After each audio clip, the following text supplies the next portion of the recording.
As we mentioned, Andre Iguodala on the move from Memphis to Miami, though he never played for Memphis. He agreed to a 2-year extension with the second year as a team option.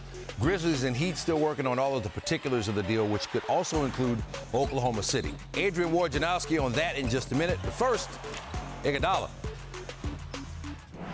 Jimmy Butler, obviously proven as one of those guys who he's looked at as different, but very well respected in terms of the passion and the hard work that he brings to the game.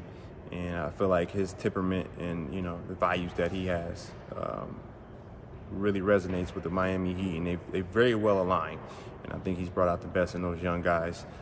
And those are some of the guys I'm really excited about as well, because I feel like I can make a most impact with those guys. And my big man, Bam, I'm really looking forward to playing with him. I've been hearing about him the last couple of years from a friend down in Miami, so helping him get better, really excited about that opportunity. What do you think he brings to the team? Winning. He knows how to do that on both sides of the ball. He's super smart. There's nothing that he cannot do. And I think I get to learn from him. Everybody else gets to learn from him. That winning level, that leader is going up in everybody's mind. Lots of moving pieces in this Iguodala deal, so let's bring in Adrian Wojnarowski to sort them out. Woj, what can you tell us? Iguodala is on his way to Miami, and I'm told he's agreed to a 2-year, $30 million extension with the Heat.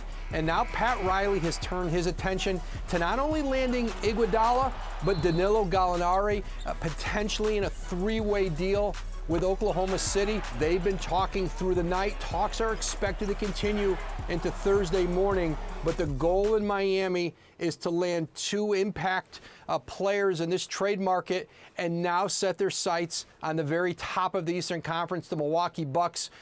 This is an executive and Pat Riley, coach and Eric Spoelstra that are really all in with this roster. So the Lakers and Clippers also reportedly interested in adding Iguodala. That's not going to happen. So now, where do the 2 contenders in the West from here in Los Angeles turn now? Stan, they're looking east. Marcus Morris of the New York Knicks. Both the Lakers and Clippers have an interest in him. Landry Shamet tonight for the Clippers, 23 points. Reminded everybody at 22 years old why the Clippers will not put him in a deal for Morris in New York. The Knicks would love to get Shamet. He's been off limits, but the Lakers and Clippers continue to compete. They're doing it on the trade front, and then watch in February when Darren Collison, he's getting closer to deciding to return to the NBA after retiring this summer. Guess what his 2 top choices will be? The Lakers and the Clippers. Meanwhile, Philly adds a couple of rotation players in a deal with the Warriors. What can you tell us about that? Alec Burks and Glenn Robinson III are on their way to the Sixers, I'm told. Philly is going to send 3 future second-round picks to Golden State. GM Elton Brand really needed to do this for this sagging Sixers team. It gives them some shooting, some offense off of their bench, and they need a jolt here offensively to start getting some momentum and traction back in the Eastern Conference. All right, trade deadline Thursday at 3 p.m. Eastern. What's your go-to? Is it coffee, energy drinks? What do you do? All of the above for this one, Stan. Absolutely. All right. Thanks a lot, man. We appreciate it. Okay, Stan. So the Heat making moves in the Eastern Conference, off the court and on the court. Miami currently a game back of the Celtics for the 3 seed in the East. Just last year, the Heat finished 39-43 and 10th in the conference.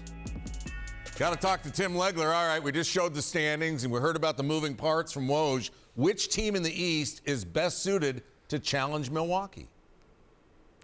Well, the answer to this has ebbs and flows throughout the season because they're so tightly grouped together, and there are nights I watch them and say, man, any of these guys are capable of beating each other. But I think overall, top to bottom, the consistency I've seen out of Toronto probably puts them at the top, and they're playing their best basketball right now.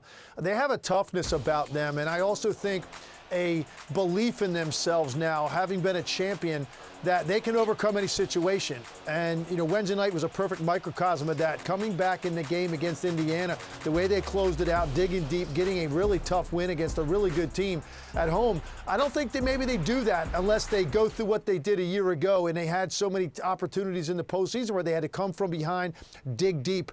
This is a team that believes in themselves. They carry themselves like champions. They've got a toughness about them, the way that they compete.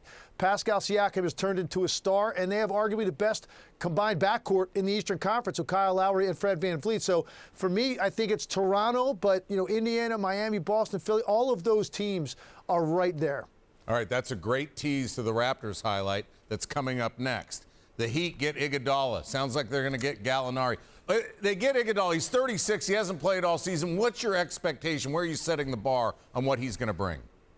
Man, he really moves the needle for me. There is no question about it because, look, first of all, defensively, he's going to have impact immediately. And when you miss half a season, who knows where his offense is going to be right away. And this is a guy who's never been known to be a great shooter, but he is a guy that makes big shots. He's a facilitator and a playmaker.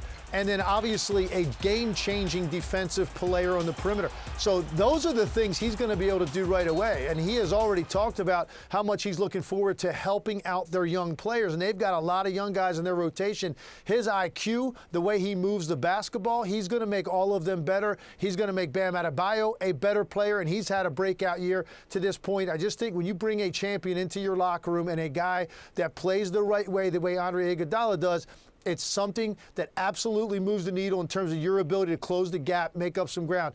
The Heat are looking at the East right now, saying clearly, obviously, Milwaukee at 43-7, they're the top. They're the gold standard. But everybody else being lumped together, Miami trying to make moves now to separate from those teams and put together a team that they think will have enough depth and versatility to truly give Milwaukee and anybody else in the East a run for their money. And I'm buying into that with Andre Iguodala. I think any contender should have been going after Andre Iguodala.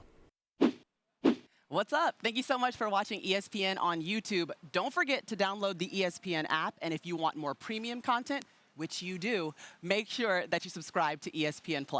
See you soon.